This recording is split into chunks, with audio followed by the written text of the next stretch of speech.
All right, episode number 3, AI Growth Hacking Podcast. I'm your host, Andrew Best, once again with my baby brother, Addison Best. And we have a doozy for you. We've got a great one.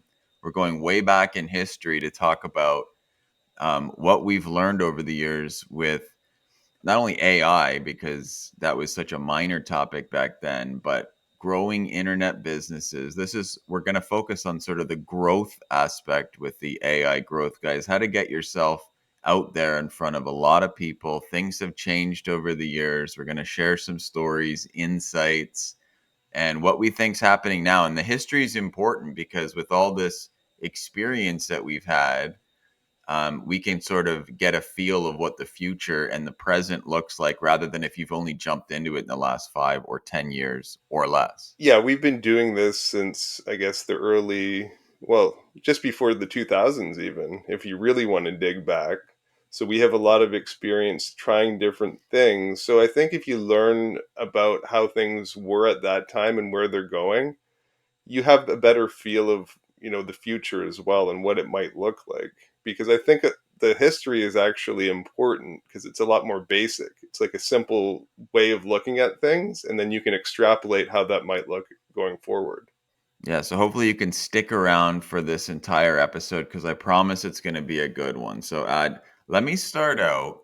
I'm 2 years older, so you were a little bit younger in high school at the time. I'm born in 79, you're 81. So, I had a little bit of an entrepreneurial kick when I was, let's say, 1995. So I'm 16 with one of our neighbors.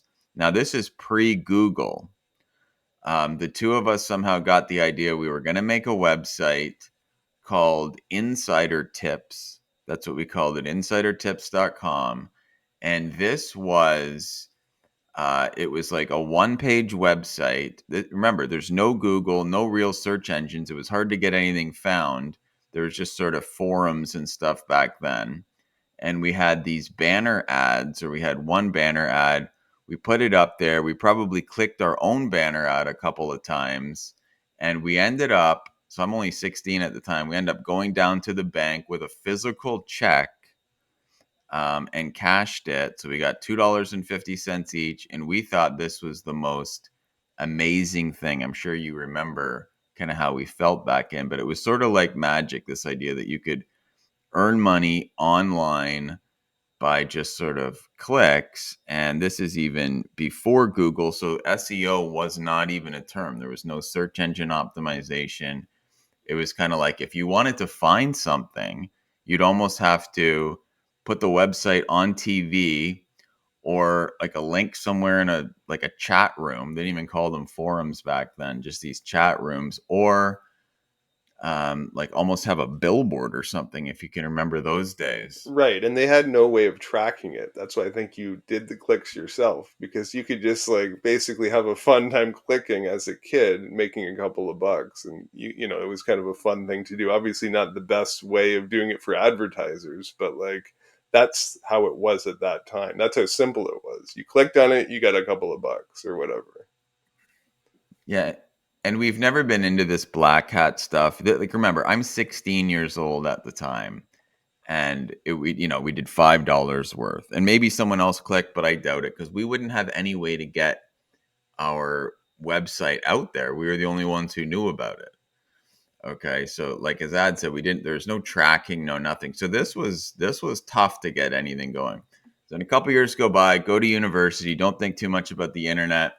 Then the two of us, I mean, I'm sort of shortening the story a little bit, but we ended up moving to China. It was going to be a short stint for me. I was planning to go for 6 months, which felt like a long time at the time, but we ended up having a great time living in Shanghai for most of it for 12 years. The two of us had a podcast teaching sort of university and I would say young professionals all over the world English lessons, but we were kind of one of the only podcast or radio shows when this kind of stuff came out. We had tens of millions of downloads. We got pretty good at SEO at the time because, if you remember, like Google was sort of in full swing. It had just IPO'd, I think around then, and you know, it was so easy to have, because nobody really had websites, and it was so easy to be found on search. So we had so many search terms, and we were discovered in iTunes and all of our podcast, all the podcatchers and whatever else you call it back then. Right. When you created stuff at that time, you could just name it something that made sense and you put it on a few places, like a website or whatever, podcatchers, iTunes, and people would find it just on the search term. It didn't have to be, you know, very special how you name it. We had our main site that got a lot of traffic, just a term called Speak Fluent English. And then we wrote a lot of stuff about how to speak English fluently and just variations of that because it was a very rudimentary search way at that time. And even I can go back to some of my stories in university. I did a little bit of internet sales. One thing I did was eBay. I sold a few things. I went to a flea market, just put it up there and immediately got a sale. I remember selling some kind of a Indian statue to someone in Honolulu and it went quickly even at that time. So this is like 2000, 2001 type of thing. And at that time, things were, even search engines, you could say, were torrents, things like Napster. So that was more for music and videos. But the funny thing is, you were allowed to create your own product. So my friend and I got the idea of just making a video. It was just a fan going back and forth and swinging in the wind. And we had it like Britney Spears was popular at the time, and we made kind of an unsavory title of but what was going to happen to Britney Spears, but we put it on and quickly we got a lot of searches, like, and people were downloading this video that they thought was Britney Spears. It turned out to be just this fan, but it's still a search engine in a way of getting traffic to something. Now it quickly got downvoted because obviously it wasn't that, but you could get it if it was that. So it was kind of interesting. And that's just kind of how search engines of any type worked at that time. So that's funny. So our examples to start are, we're young guys. It sounds like pretty, clickbait, scammy stuff, click fraud for a few bucks. This is really not what we're about now. We're both in our 40s, but it's just interesting. Like, this is kind of the wild, wild west way back then. We were doing this in very minor ways, but it was just sort of a curiosity thing, right? To get on this, but I wanted to just continue on with your idea about, or the point about, our Speak Fluent English website.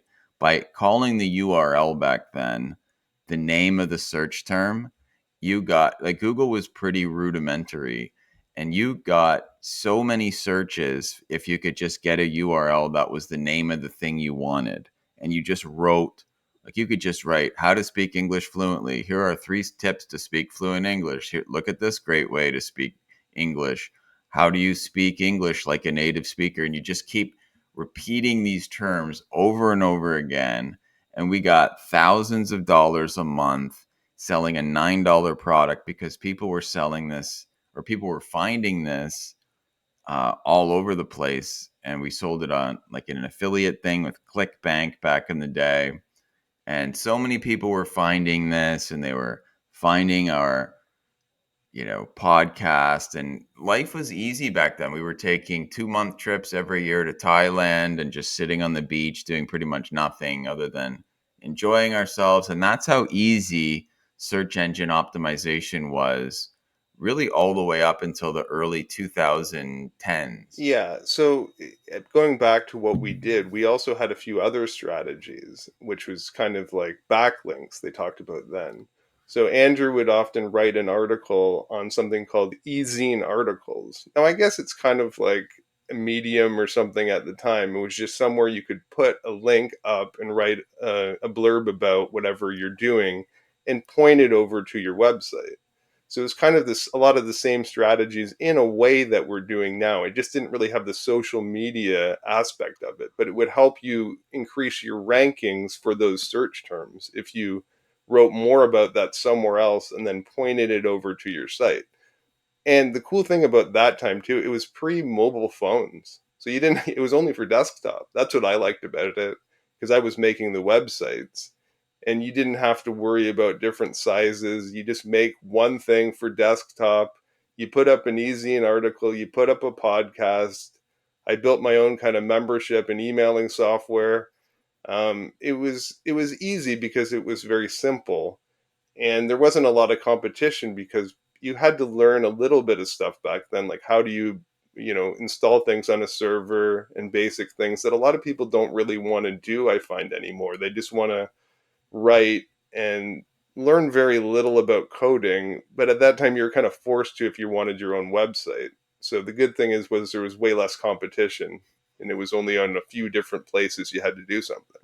Right. But now obviously is a great time in different ways because back then it was so difficult to get people to pay online because the payment like the online payments were so bad back then. Like it was hard to accept a credit card. A lot of people didn't have them, especially where we were uh, marketing to, which is people all over the world. So a lot of non-native English speakers, and they'd have to sign up for PayPal just to give us money, and some countries didn't even allow it. So, and there were some good things and bad things, or easy and hard things back then. And now we're going to point out some things that are better than ever, but some things that are definitely tougher. And just quickly to go back into our history a little bit, we started a YouTube channel that went along with the podcast back then. And this is before, like, so YouTube was there, obviously, but this is before anyone was making any money on advertising. We just started a channel for visibility because they didn't have ads yet.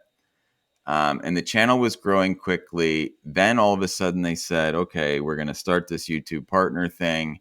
And we were getting, because we were in the AdSense program, I think it like Google AdSense, and then, they bought YouTube, and then like you could earn money off clicks from your website if you just put ads there and on YouTube. And we had a few $1,000s that were piling up. It wasn't our main source of revenue.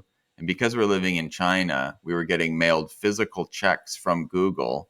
And, it was annoying to wait in line at the Bank of China and get down there. So sometimes we let a few months go by before cashing the checks. And then all of a sudden, we got this random email. It seemed like almost like a spam email. It seemed like from Google or YouTube, and they said, "Oh, we detect." It was an AI thing at the time, like auto, and it said, "We detect some possible click fraud. You have 24 hours to, appeal it, but you can't talk to anybody." We had no idea what they're talking about. We did a quick appeal, and they said, "Well, no, sorry, you're banned, and you can." And they canceled the checks that they'd already given us, and we lost all that money, couldn't make a penny more from any of the ad stuff. And that was a shocking thing. And it just shows how powerful these companies can be and how they can just squash you and you have nothing you can do about it. So that was a huge lesson, Right. Ad. But the good thing is we were also selling memberships and collecting emails at that time, which was why we've always done that. So you can build your audience. We were still getting traffic. We just couldn't monetize it with ads. So we were able to build a huge, like hundreds of thousands of emails on this list. And we just keep giving them some free content, the people, and then would you also like to join our membership site? And it made a lot more than the ads, especially at that time, because they didn't really pay much. It wasn't that big a deal. It was just kind of annoying because we were planning on growing a YouTube channel because we did kind of know that that would be the future, which it did turn out to be. And if we kept doing that, it probably would have been a great idea. But you never know. It's one of those things that it's kind of obvious in hindsight. And even at that time, it was obvious. It was just annoying that we weren't making any money. And it was also, we were in China. So it was like the internet was so slow and choppy at that time. It was hard to even upload a video properly and do everything from there, I find, at that time. And you're doing it with wires, right? So everything's like a wired video camera. So that was annoying. And yeah, so that, there were a lot of more difficult things about doing that, but that was a shocking thing to have them, take that away. And we've had algorithm changes over the years where we're doing great on search and then they whack you with some search algorithm. Now, at the start of this podcast, we're talking about two like funny fraud things, and then we're complaining about how Google or YouTube took the money. But I mean, believe it or not, we didn't do any fraud at all, and something weird happened. Who knows? Like some spider clicked on an ad or whatever. But after years of getting paid by them, all of a sudden they just banned it with no recourse, and so that was, a shock to the system. then we ended up moving back from China to Canada, starting our health supplement company, and we're still doing that now. It's doing well. 88 herbs. We're getting a lot of searches for the magnesium. We're doing a lot of viral stuff, like, I mean, not viral, but like word of mouth, people that like the products. And so we got into the physical product space, which we're still doing. And then this AI that's come out recently has really, we think, changed the game, probably, and will, more than smartphones, more than search, more than really anything. So we decided to hop into this, uh, take this project on, AI Growth Guys, and talk about how to grow your business, yourself online with all the 20 plus years experience we have. And we think this is going to be a massive one. So that's why we're diving into this and making a course and courses and all that kind of stuff. Yeah, exactly. So we're talking about how to make money in the age of AI with all our experience, and not just making money by getting organic traffic and stuff you don't have to pay for. I mean, we used to get all our traffic and never had to pay for anything. Our health supplement business, we used to pay for nothing. Then we started paying Amazon, thousands and thousands of dollars per month to market the same products we had on their search results, but it costs so much money, so your profit margins go way down. So we're going back to, like, how do we make money and not have to pay an arm and a leg, and then go forward collecting emails and going back to the same kind of model we used to do, which is building an audience, building traffic, and then hopefully collecting emails and then making an audience and then selling them something, but a lot of free content as well. And we don't have to pay a lot of money. We're just going to be making money in theory. Yes, that is exactly right. So the other thing is when you're making content in the health space, between the time we started doing it and then till now, they've really cracked down on this whole idea of the what do they call it? Your money, YMYL, your money, your life. So if you're talking about health, finance, even if it's great content, it's a lot more difficult as a smaller entity to get your stuff out there because they look at the who's producing the content as much as or more than how good the content is. So that can be frustrating, even though we've been there for years and we have, it's a good business. We have a lot of word of mouth and stuff still, but it would be a lot more difficult to start that type of thing now as a smaller thing because they've really cracked down. But in AI, it's not a your money, your life thing. So it's much easier, excuse me, to be found on search. But we're also finding we're getting hundreds of thousands of people finding us a month and not even really thinking about search. So we started thinking, like, I started in the pre Google, pre SEO days where there wasn't even a search engine at all. I mean, there was, but it was more like a list of things like Yahoo back in the day. Then the whole thing with Google search, where it seemed like that was how you get your free traffic. And then now that we're in like just the algorithmic discovery age, which we're going to teach about a lot in our course and in our lessons and everything, which is, you go on YouTube and think about if you're on YouTube, you're on Instagram, you're on Medium, any of these sites now, yes, you can find things through search, but you can also, the algorithm just sort of shows you stuff that you might be interested in. So you don't even only need to focus on search. If you produce the content in the right way, these engines will just show it to you. Like if you're listening to this podcast right now, you probably did not search something like AI podcast. You probably like found it randomly scrolling around YouTube. Maybe you found it scrolling around Apple or Spotify searching podcasts, or maybe you got it from our email from like a Medium article that one of us wrote and signed up um, for it. And then even the Medium articles that you found were probably nothing you found in search. There's something that you found just like being recommended to you by the algorithm there. Yeah. So, I mean, before, even the titles of our articles were more very clear what they were. It would be something like how to speak English fluently. and it's just what it is. So like if it would be search or titles around that, but like if you write it, see especially Andrew's articles, it might be more something like the same type of content for the article might be the one tip for non-native English speakers that 99% of the students don't know, or something like that. Just a little bit more something to want to click because you're going to see it. It's they're not getting shown by search; they're getting shown by the algorithm based on popularity, and you have to click on it. So the difference is before on Google, you'd be searching for something that you're already looking for. This is like you didn't even know necessarily you wanted it, but you'll click on it if it tickles your fancy type of thing. Right. If you've clicked around on other English things, or in this case, what we're doing now, other AI related things, the algorithm will say, hey, the next video is this, or the next article you may be interested in is this one. And if it's like a, I wouldn't say clickbait, but just something that is a little more interesting or piques your curiosity and you want to click on it or look at it, that is where you really need to focus on. And the beauty of that is you end up getting a lot of search just sort of randomly, because as you're building up more people viewing your content, inevitably, unless it's terrible, some people will link to it and you get a bigger presence online, and you'll find some random long tail keywords in there, so people still find us. We're still getting tens of thousands of Google search things without really focusing that much on the search specifically.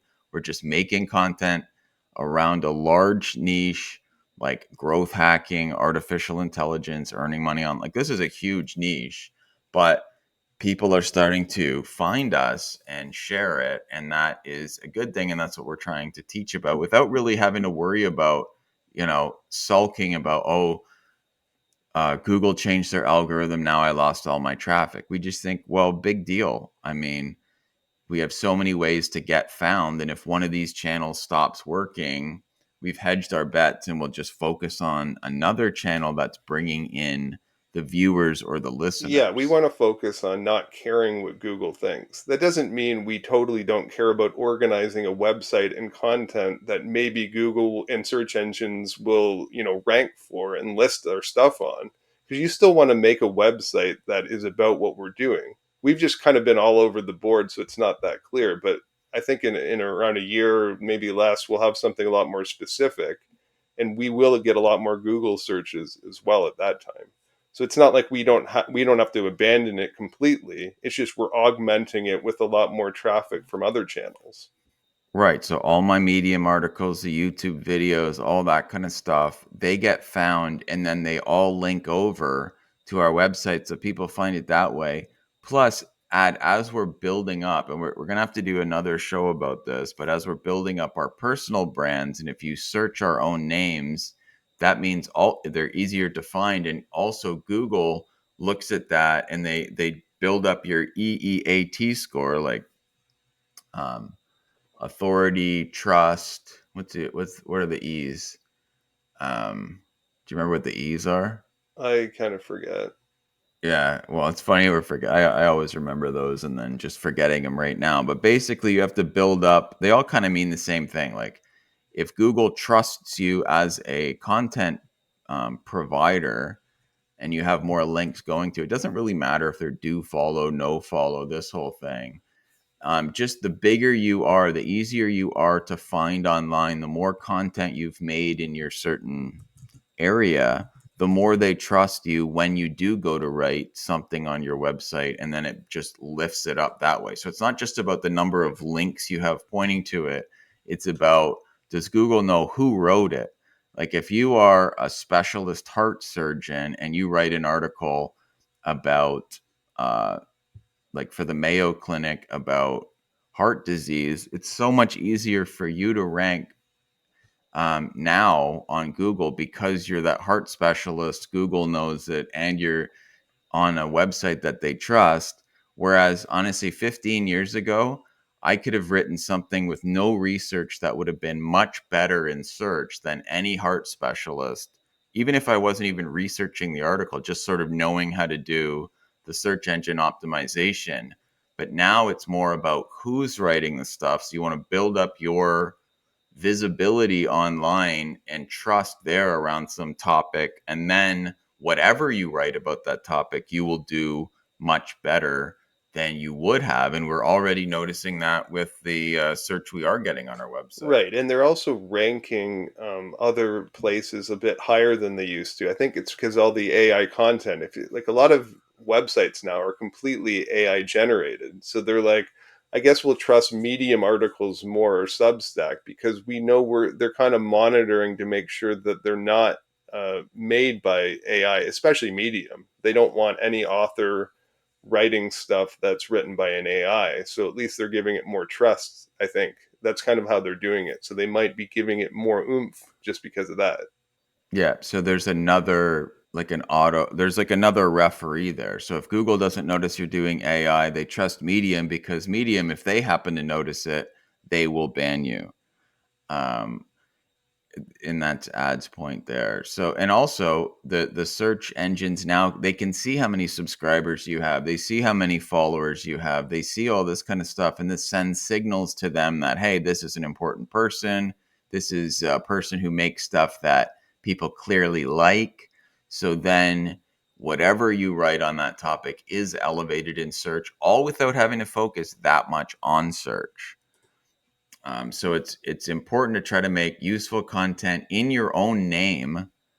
Before, it had nothing to do with your name, right? Like we were doing this stuff. I never cared about the Andrew Best name, which is my name back then. Now I care about it a lot. No one had any idea. Even if we were getting millions of views, I was just writing articles on websites. I wasn't writing them really as me. I was just writing it from the website point of view. And that doesn't work anymore. Well, I think it still works to a lot of degrees, depending on what type of thing you're doing. If you have an interesting like software company or something bigger, or an e-commerce website or brand like we do, I don't think you necessarily have to write about your own personal brand. But if you're selling something in your writing, especially for writers and content creators, YouTubers and people with that are building a follower, or people on LinkedIn that they write a bit, they want to have their own personal brand. I think it's definitely important to do it. And the good thing is, even if you don't care about your personal brand, there's good places to write stuff that you'll get more traffic for. So even if you're thinking, well, personal brands, like I don't care that much, you get your personal brand because you're getting more traffic for your other brand. Like it doesn't really matter the reason exactly. It's just you're getting the total traffic will end up being bigger. And so it doesn't really matter, your thoughts exactly. It's just, are you getting more traffic? Are you making more money at the end of the day? And that's what we're trying to do. So we're doing a lot of experiments. We're starting to post on Medium, Substack, LinkedIn, and trying everything. Definitely YouTube again. We'll try some short form videos on TikTok. Who knows? We'll try anything. I mean, even this podcast is an experiment because we don't know how it's going to go, but we know how it might go. And there's a lot less competition in podcasting than there is on, say, writing an article or whatever. So, right now, you're always in this sandbox at the beginning. So, we don't know how it's going to go. Sandbox basically means when you launch something new, it's hard to find on search. They're afraid of spammers and stuff, so it's hard to find it. But we're already getting some organic traffic from Spotify, from Apple, even after only putting out a couple shows. So we're hoping to get more trust there, more people, more, I was going to say eyeballs, but I guess ears on our show. That also beefs up our personal brand. And what I was saying is, like, personal brand to me is like, I'm talking about the author profile.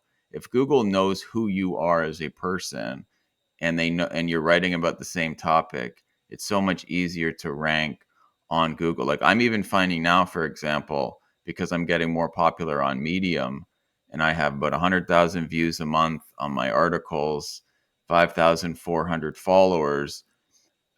Now, whenever I write an article without thinking about search, it's so much more likely that my Medium article shows up in Google ahead of other Medium authors who are writing about the same topic, even if their article sometimes is better. I mean, I try to make mine better, but I'm just finding that because my author profile is improving so much, it's making whatever I write more visible than it would have been. So I'm kind of seeing it in real Right, time. and I'm finding that as well with my Medium. I just wrote an article about how to use Llama 3.2, how to use it for free. It ranks Google first almost right away, and if I did the same article on my website, it wouldn't even be there for maybe months or maybe on like the 6th page, even though it's exactly the same content. So I find that interesting. Even though it's not like I only have like 184 followers or something on Medium, but it still gives you enough to make it worthwhile.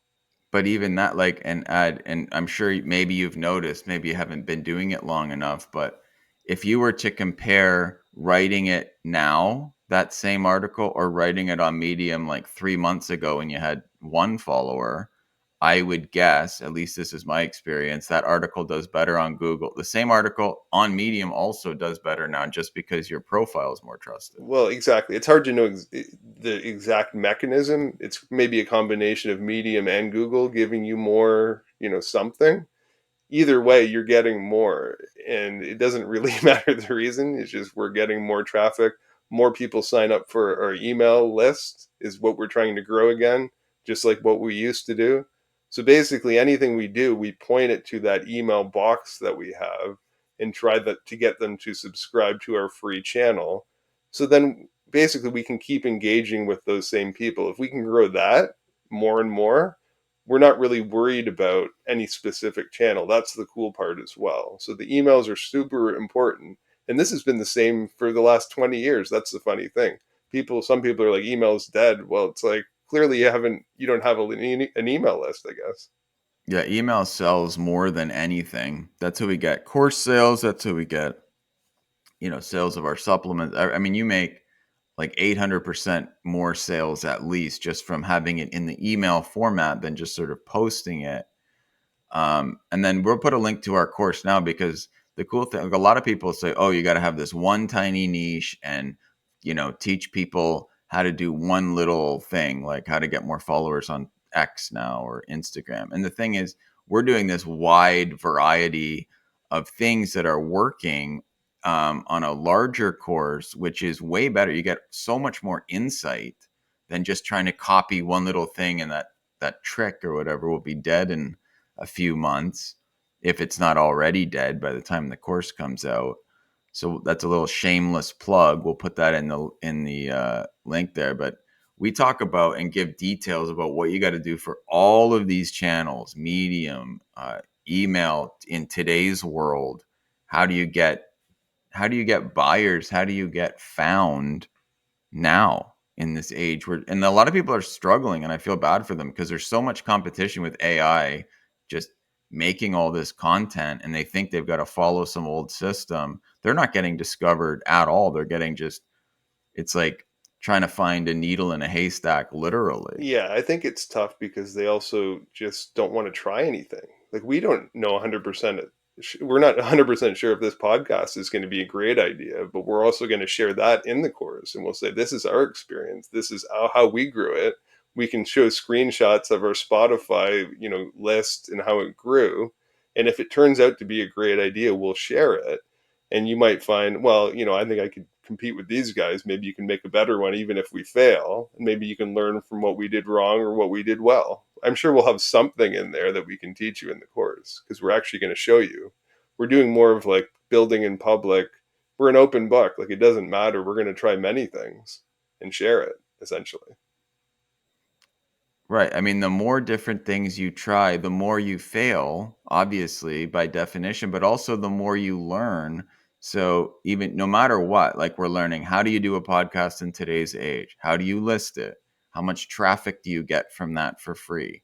What software do you use? So then we can even sell the software that we're using as an affiliate.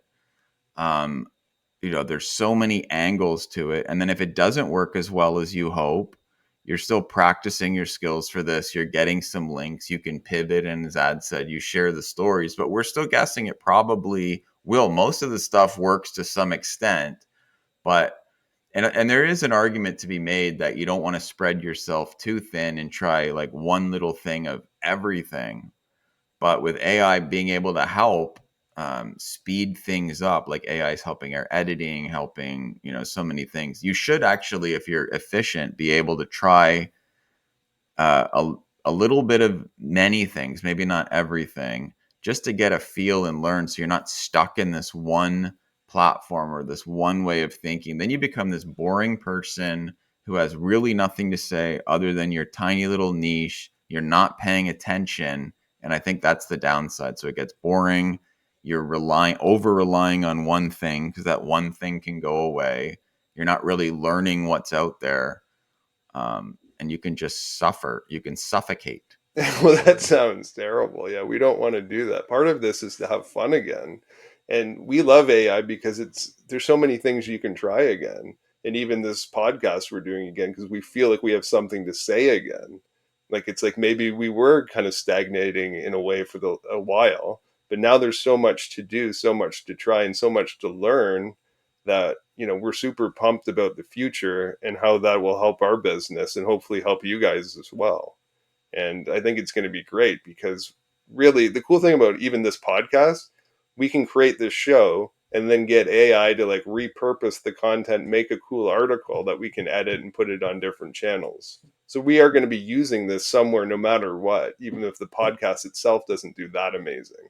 Yeah, and we'll put the link of the software we're using as an affiliate in the description of these things so you can check it out. But the other thing is, remember when we were making our old podcast, one of the worst things back in the day was we'd have to argue over who's going to spend all their time editing it, because that took forever. And now, I mean, I guess you're finding it's probably more annoying than it claims to be. All right, we just had a little interruption there, but that kind of proves the point, is how easy it is now to edit this stuff, relatively speaking, to before, right? Is the software can take out all this stuff, and it frees us up to try more things rather than focus on editing and sticking a wire in the computer and slowly uploading stuff. So now you can focus more on making the content and less on the busy work of it. That's one of the exciting things. Exactly. So we're just gonna this is like a podcast just to talk about a little bit about who we are as people and where we think everything's kind of going with AI and our business. And hopefully you'll want to be a part of this ride.